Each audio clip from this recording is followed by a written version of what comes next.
Bom dia, está começando o OY, resumo de notícias. Hoje é sexta-feira, dia 26 de junho de 2026. Sexta-feira é aquele dia em que o corpo já está no fim de semana, mas o boleto ainda está na terça-feira.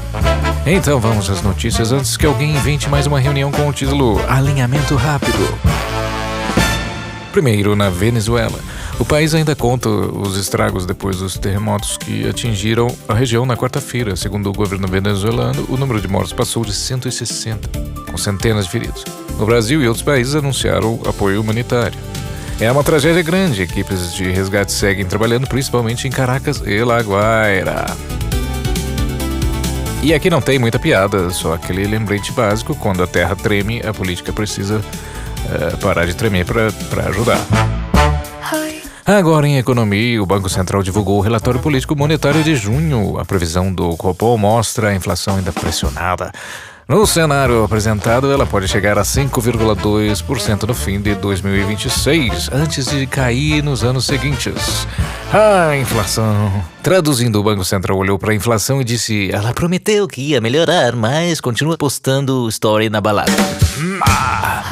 E quando a inflação fica teimosa, o juro fica lá em cima. É tipo aquele parente que vem passar só uns dias na sua casa e quando você vê, já está recebendo correspondência.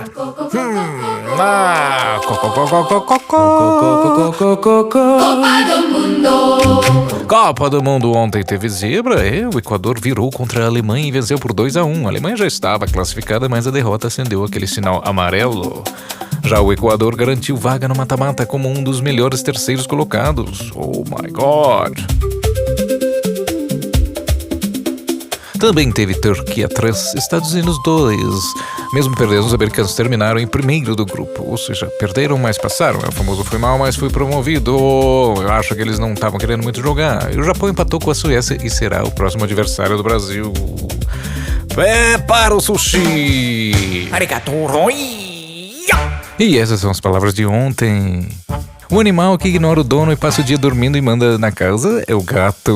O combustível oficial do brasileiro de manhã cedo para conseguir aguentar o chefe é o café. Estação do ano em que todo mundo reclama do calor, mas quando chega o inverno diz que tem saudade. É o nosso verão. Aquela empresa que te liga 15 vezes por dia de números diferentes para oferecer uma promoção que você não quer é a Telecom. O maior inimigo de quem está fazendo dieta na segunda-feira vem recheado e tem borda de catupiry é a pizza. O veículo que sempre passa 2 minutos depois que você desistiu e pegou um Uber. Ônibus. É isso, pessoal. E agora uma notícia que talvez você não tenha visto esses tempos. Um voo da Delta nos Estados Unidos atrasou depois de 2 pombos entrarem dentro do avião. Isso mesmo, 2 pombos, sem passagem, sem documento, sem assento marcado. O avião ia de Minneapolis para Madison, mas precisou voltar ao portão para retirar os passageiros clandestinos. E para comentar essa crise aérea sem precedentes, recebemos ele, o próprio pombo. Senhor Pombo, bom dia. O que o senhor estava fazendo dentro do avião? Ah, sim, exercendo seu direito de ir e vir. Ah, mas o senhor tinha passagem? Ah, tinha asa, sim, mas isso não conta. Ah, conta mais que milhas, sim. O voo atrasou quase 1 hora por causa de vocês. Ah, a companhia aérea não estava preparada para um passageiro aéreo de verdade. Entendi. Mas o senhor não podia simplesmente voar por fora? Ah, a comida do aeroporto tá muito cara. Sim, entrou pelo serviço de bordo. Muito bem. E qual era o destino?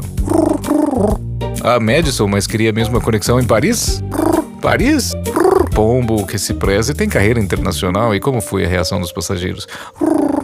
Ah, e uma última pergunta. O senhor se arrepende disso? Ah, de jeito nenhum? Ah, só se arrependeu de ter pego a migalha do pão do capitão. Realmente o piloto não gosta. Só faltou o aviso sonoro. Senhores passageiros e aves, preparem-se para a decolagem. Muito obrigado, pombo. É isso, o Y fica por aqui. Teve terremoto, teve inflação, teve Alemanha, teve pombo, teve check-in sem CPF. O mundo dá voltas. Até amanhã.